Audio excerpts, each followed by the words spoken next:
Good morning, children. Today we are discussing about the second chapter, strategies for enhancement in food production. Actually, we know India is a large country, അല്ലേ? India വലിയൊരു രാജ്യമാണ്. നമ്മുടെ population അനുസരിച്ച് നമ്മുടെ രാജ്യത്ത് food production ഇല്ല. It's A fact. നമ്മുടെ രാജ്യത്ത് അതിനനുസരിച്ച് പോപ്പുലേഷൻ അനുസരിച്ചിട്ടുള്ള ഒരു ഫുഡ് പ്രൊഡക്ഷൻ എന്ന് പറയുന്നത് ഇല്ല. അപ്പോൾ അതിനുവേണ്ടി ധാരാളം സ്ട്രാറ്റജീസ് ഒക്കെ ഗവൺമെന്റ് കൊണ്ടുവന്നിരുന്നു. ഗ്രീൻ റെവല്യൂഷൻ അങ്ങനെയുള്ള ഒരുപാട് പ്രോജക്റ്റുകൾ കൊണ്ടുവന്നു. അതിന്റെ ഫലമായിട്ട് വീറ്റിന്റെ ഒക്കെ പ്രൊഡക്ഷൻ ഇൻക്രീസ് ചെയ്തു. സോ എന്തൊക്കെയാണ് നമ്മൾ അഡോപ്റ്റ് ചെയ്തിരിക്കുന്ന സ്ട്രാറ്റജീസ് ഫുഡ് പ്രൊഡക്ഷൻ ഇൻക്രീസ് ചെയ്യാനായിട്ട്, അതിനെപ്പറ്റിയാണ് നമ്മൾ ഈ ചാപ്റ്ററിൽ പഠിക്കുന്നത്. So strategies for enhancement in food production. Enhance means increase. How to increase the rate of food production. അതാണ് നമ്മുടെ ചാപ്റ്ററിന്റെ ബേസ് എന്ന് പറയുന്നത്. So first of all, we want to learn about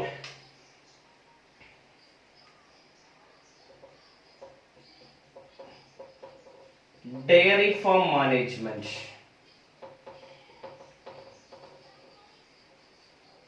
Dairy farm management. It is coming under animal husbandry. One of the branch is called animal husbandry. ഈ animal ഹസ്ബൻഡറിയിൽ വരുന്ന ആദ്യത്തെ content ആണ് diary farm management എന്ന് പറഞ്ഞാൽ. Animal husbandry എന്ന് പറഞ്ഞാൽ എന്താ? Rearing of animals for various purpose. ഒരുപാട് കാര്യങ്ങൾക്ക് വേണ്ടി ആനിമൽസിനെ നമ്മൾ വളർത്താറുണ്ട്, അല്ലെ? ഡൊമസ്റ്റിക്കേറ്റഡ് ആനിമൽസിന്റെ റിയറിങ്ങിന് പറയുന്ന പേരാണ് ആനിമൽ ഹസ്ബൻഡറി എന്ന് പറയും. അതില് പശു വളർത്തലുണ്ട്, കോഴി വളർത്തലുണ്ട്, ആട് വളർത്തലുണ്ട്, മീൻ വളർത്തലുണ്ട്, തേനീച്ച വളർത്തലുണ്ട്. ഇതിങ്ങനെ many categories are there. So first of all we want to learn about dairy farm management. What do you mean by dairy farm management? Dairy farm management means rearing of domesticated cattle. Rearing of domesticated cattle for milk and milk products. നമ്മള് കാറ്റിൽസിനെ rear ചെയ്യാറുണ്ട്, അല്ലെങ്കിൽ കന്നുകാലികളെ വളർത്തും. എന്തിനു വേണ്ടിയിട്ടാ? പാലിനും പാൽ ഉൽപ്പന്നങ്ങൾക്കും വേണ്ടിയിട്ട് കന്നുകാലികളെ നമ്മൾ വളർത്താറുണ്ട്. That is called dairy farm management. Rearing of domesticated cattles for milk and various milk products.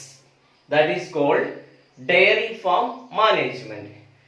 ഇനി നമ്മൾ ശ്രദ്ധിക്കേണ്ട ഒരു കാര്യം, ഇപ്പം നമ്മൾ സാധാരണഗതിയിൽ വീടുകളിലൊക്കെ ഒന്നോ രണ്ടോ പശുക്കൾ അല്ല അങ്ങനെയുള്ള കാര്യങ്ങളെ നമ്മൾ ചെയ്യാറുള്ളൂ. ബട്ട് എ ഫാം എന്ന് പറയുമ്പോൾ കൺസെപ്റ്റ് ഈസ് ഡിഫറെന്റ്. കാരണം ഫാം എന്ന് പറഞ്ഞാൽ ഇറ്റ്സ് എ ഹ്യൂജ് ഏരിയ ഉണ്ടാവും. It's a huge area, number of animals are there, that is a farm. അപ്പോൾ ഒരു ഫാം നമ്മൾ കണ്ടക്ട് ചെയ്യുമ്പോൾ അതിൽ ശ്രദ്ധിക്കേണ്ട ഒരുപാട് കാര്യങ്ങളുണ്ട്. What are the measures to undertake a dairy farm management എന്നുള്ളതാണ്. എന്തൊക്കെ മെഷേഴ്സ് ആണ് നമ്മൾ നോക്കേണ്ടത്, എന്തൊക്കെ കാര്യങ്ങളാണ് നമ്മൾ ശ്രദ്ധിക്കേണ്ടത്, ഒരു ഡയറി ഫാം മാനേജ് ചെയ്യുമ്പോൾ ശ്രദ്ധിക്കേണ്ട കാര്യങ്ങൾ എന്തൊക്കെയാണ്? It's A very important question from this part. One is, ഒരു ഫാം കണ്ടക്ട് ചെയ്യുമ്പോൾ അവിടെ യൂസ് ചെയ്യുന്നത് എന്തൊക്കെയായിരിക്കണം? മെയിൻ ആയിട്ട് ഒന്ന് hygiene of the surrounding. Surrounding should be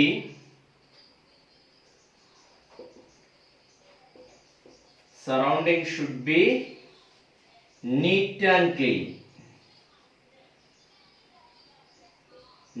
and clean. രണ്ടാമത്തത് highly productive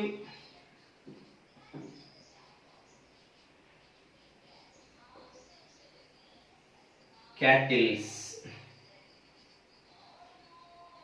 for rearing. ഇത് രണ്ടാമത്തെ ഒരു കാര്യമാണ്. മൂന്നാമത്തെ കാര്യം health and hygiene of the animals. Health and hygiene of the animals.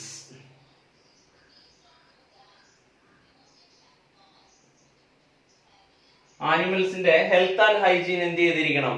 നമ്മൾ മെയിൻറ്റെയിൻ ചെയ്തിരിക്കണം. അതുപോലെ തന്നെ weekly inspection by a veterinary doctor. Weekly inspection by a veterinary doctor. കാരണം എന്താണെന്ന് വെച്ചാല് ആ ഡോക്ടർ അവരുടെ ഹെൽത്ത് റിപ്പോർട്ട് മെയിൻറ്റെയിൻ ചെയ്യണം.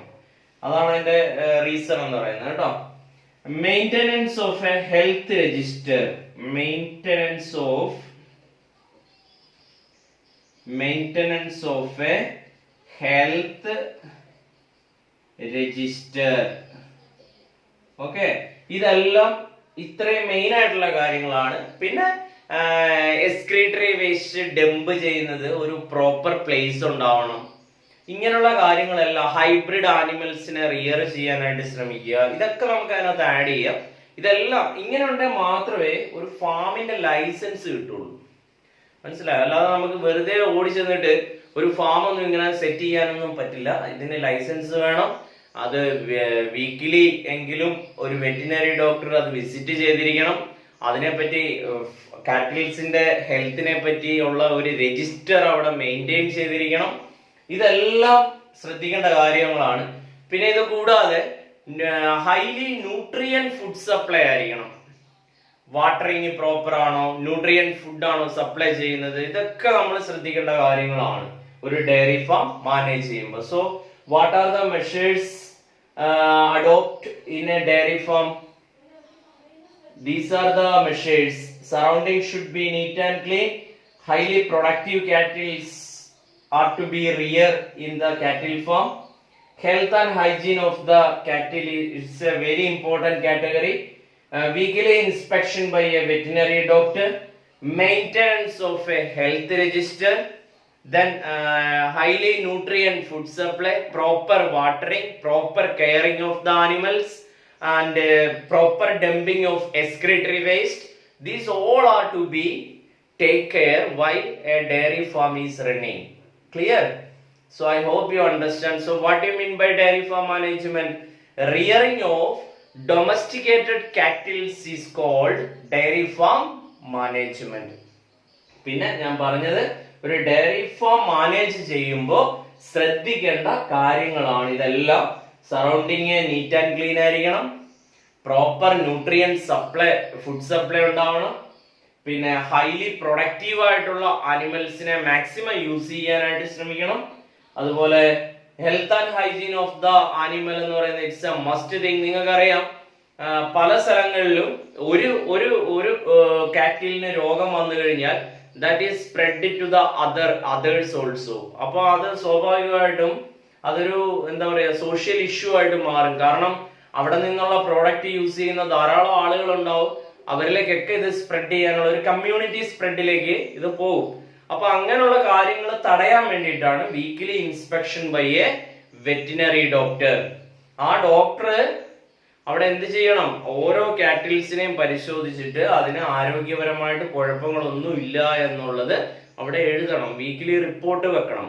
അതുപോലെ തന്നെ ഒരു ഹെൽത്ത് രജിസ്റ്റർ തന്നെ ആ ഫാമിൽ മെയിൻറ്റെയിൻ ചെയ്തിരിക്കണം. ഓരോ കാറ്റിൽസിന്റെ ഹെൽത്തിനെ പറ്റി ഒരു രജിസ്റ്റർ അവിടെ പ്രോപ്പർ ആയിട്ട് മെയിൻറ്റെയിൻ ചെയ്തിരിക്കണം. പിന്നെ proper dumping of excretory waste, അതൊരു വലിയ കാര്യമാണ്. കാരണം that also create lot of social issues. ഇപ്പൊ നമുക്ക് തോന്നുന്ന പോലെ കാറ്റിൽ ഡെങ്ങൊക്കെ ഡംപ് ചെയ്താൽ it will affect the health of the others അല്ലേ? കാരണം ഒരുപാട് പേര് താമസിക്കുന്ന ഏരിയകളായിരിക്കും. അപ്പൊ സ്വാഭാവികമായിട്ടും that will affect the health of others. അതുകൊണ്ട് തന്നെ പ്രോപ്പർ മെയിൻ്റെനൻസ് ഉണ്ടാവണം. അതൊക്കെ ശ്രദ്ധിക്കേണ്ട കാര്യങ്ങളാണ് നമ്മളൊരു ഡയറി ഫാം മാനേജ് ചെയ്യുമ്പോൾ. I hope you understood this content. So we will go to the next content. Diary farm management ഇത്രയും കാര്യങ്ങൾ അറിയണം.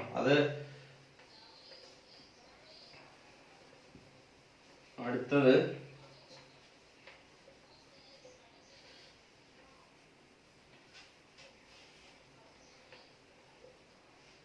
എപ്പികൾച്ചർ ആണ്.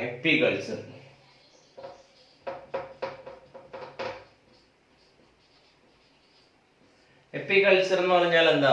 തേനീച്ച വളർത്തലിനാണ് എപ്പികൾച്ചർ എന്ന് പറയുന്നത് അല്ലെ. Apiculture, rearing of honey bees are called എപ്പികൾച്ചർ.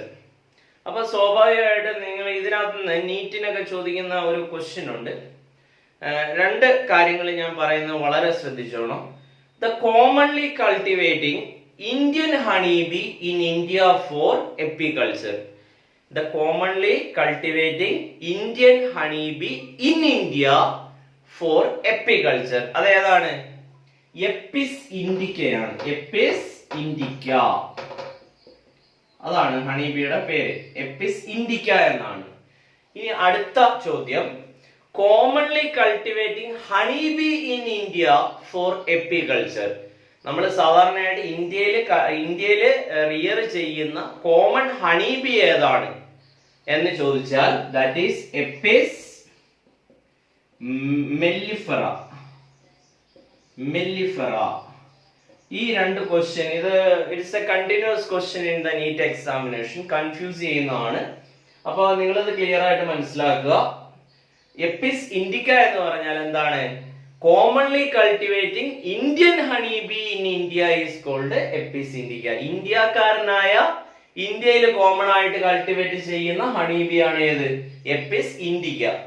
അതേസമയം എപ്പിസ് മെല്ലിഫെറ എന്ന് പറയുന്നത് ഇന്ത്യയിൽ സാധാരണയായി എപ്പികൾച്ചറിന് വേണ്ടി യൂസ് ചെയ്യുന്ന ഹണിബി ആണ് ഏത്? Apis mellifera.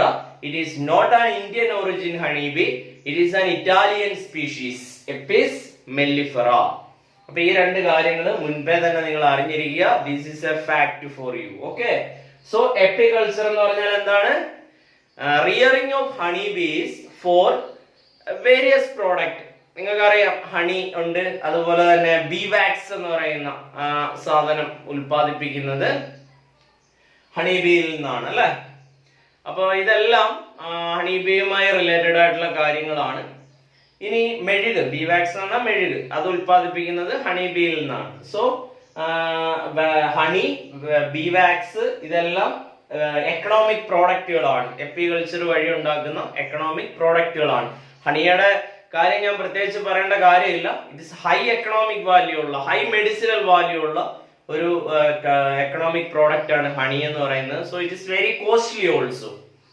അപ്പൊ ഈ ഹണി ബി റിയറിംഗിൽ നമ്മൾ ശ്രദ്ധിക്കേണ്ട കുറച്ച് കാര്യങ്ങളുണ്ട്. ചുമ്മാ ഹണി ബിയെ റിയർ ചെയ്യുക എന്ന് പറഞ്ഞാൽ it is a tedious task. കാരണം it is an dangerous insect. So അതുകൊണ്ട് തന്നെ അതിനെ റിയർ ചെയ്യുമ്പോൾ ആ ഫാർമറിനെ സംബന്ധിച്ച് ഒരുപാട് നോളജ് ഉണ്ടായിരിക്കണം. അല്ലാതെ വെറുതെ ഹണി ബി റിയറിംഗ് നമുക്ക് സ്റ്റാർട്ട് ചെയ്യാൻ പറ്റുന്ന ഒന്നല്ല. അപ്പൊ സ്വാഭാവികമായിട്ടും അതിന് ട്രെയിനിങ് ഉണ്ട് എപ്പികൾച്ചറിന്. ആ ട്രെയിനിങ് കഴിഞ്ഞവർക്ക് മാത്രമേ അത് ചെയ്യാനായിട്ട് പറ്റുള്ളൂ, അല്ലാത്തവർക്ക് ബുദ്ധിമുട്ടാണ്. കാരണം ഹണി ബിയെ ഹാൻഡിൽ ചെയ്യുക എന്ന് പറയുന്നത് it is A huge task. So അതുകൊണ്ട് തന്നെയാണ് ഹണി ബി റിയറിംഗിന് അല്ലെ എപ്പികൾച്ചറിന് ട്രെയിനിങ് കൊടുക്കുന്നുണ്ട്. ഗവൺമെന്റ് തന്നെ ഇപ്പൊ ട്രെയിനിങ് കൊടുക്കുന്നുണ്ട്. അപ്പൊ അങ്ങനെ വളരെ മാർക്കറ്റ് വാല്യൂ ഉള്ള ഒരു ഫാമിംഗ് ആണ് ശരിക്കും എന്ത് പറഞ്ഞാൽ എപ്പികൾച്ചർ എന്ന് പറഞ്ഞാൽ. ഇങ്ങനെ ധാരാളം എന്താ പറയാ ഫാമിംഗ് മെത്തേഡുകളുണ്ട് കേട്ടോ. ഇത് എപ്പികൾച്ചർ വൺ അമംഗ് ദം എന്ന് നമുക്ക് വേണമെങ്കിൽ പറയാം. സോ ഈ ഹണി ബിയെ റിയർ ചെയ്യുമ്പോൾ ഒന്നാമതായിട്ട് ശ്രദ്ധിക്കേണ്ടത്, ഒന്നാമത്തെ കാര്യം knowledge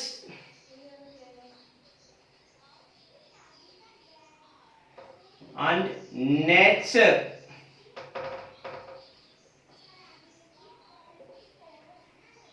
of honey bee.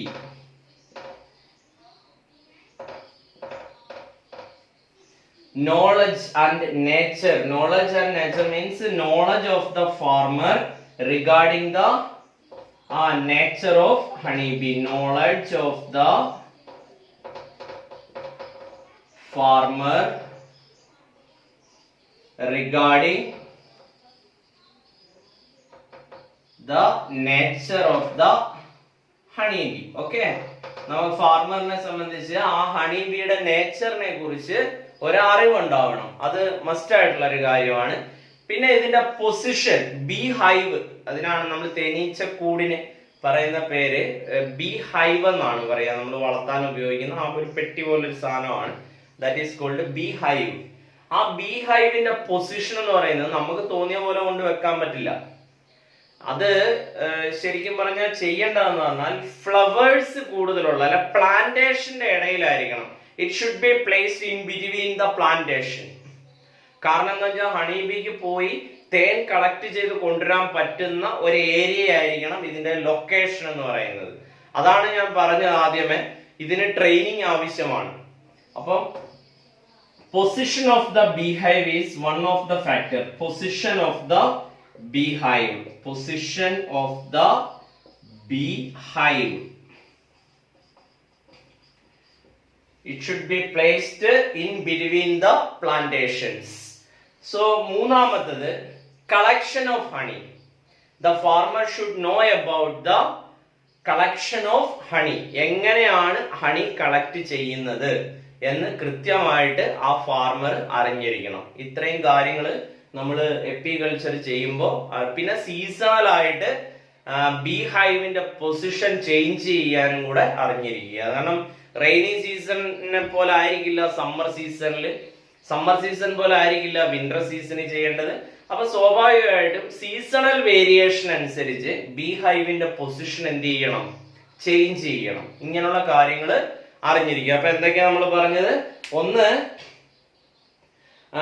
knowledge of the farmer regarding the nature of honeybee. രണ്ടാമത്തേത് position of the beehive. Beehive should be placed in between plantations.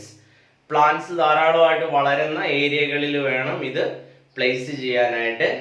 Knowledge regarding the collection of honey. ആ എപ്പികൾച്ചർ ചെയ്യുന്ന ആൾക്ക് എങ്ങനെയാണ് ഹണി കളക്ട് ചെയ്യുന്നത് എന്നുള്ളതിനെ പറ്റി ഒരു knowledge ഉണ്ടായിരിക്കണം. അടുത്ത കാര്യം എന്ന് പറയുന്നത് സീസണൽ ചേഞ്ച് ഓഫ് ബീഹൈവ്.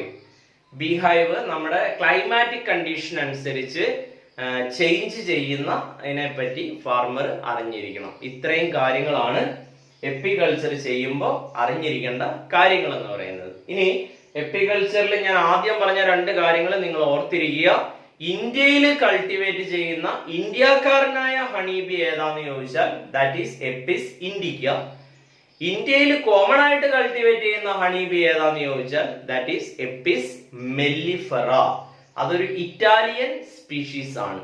അപ്പൊ നമ്മൾ ഇന്ന് രണ്ട് കാര്യങ്ങളാണ് പറഞ്ഞത്. ഒന്ന്, ഡയറി ഫാം മാനേജ്മെന്റ്. എങ്ങനെയാണ് ഡയറി ഫാം മാനേജ് ചെയ്യുന്നത്, എന്തൊക്കെ കാര്യങ്ങളാണ് ഡയറി ഫാം മാനേജ് ചെയ്യുമ്പോൾ ശ്രദ്ധിക്കേണ്ടത്. Second one is apiculture. Apiculture means rearing of honeybees are called apiculture. What are the measures to be undertake while apiculture is doing? ഇതും നമ്മൾ പറഞ്ഞു കഴിഞ്ഞ കാര്യമാണ്. സോ ഇത് രണ്ടും നിങ്ങൾ ഒന്നുകൂടെ ഒന്ന് വായിച്ചു നോക്കുക. Any doubt is there, you can ask. Okay, thank you. We will see in the next class. Bye.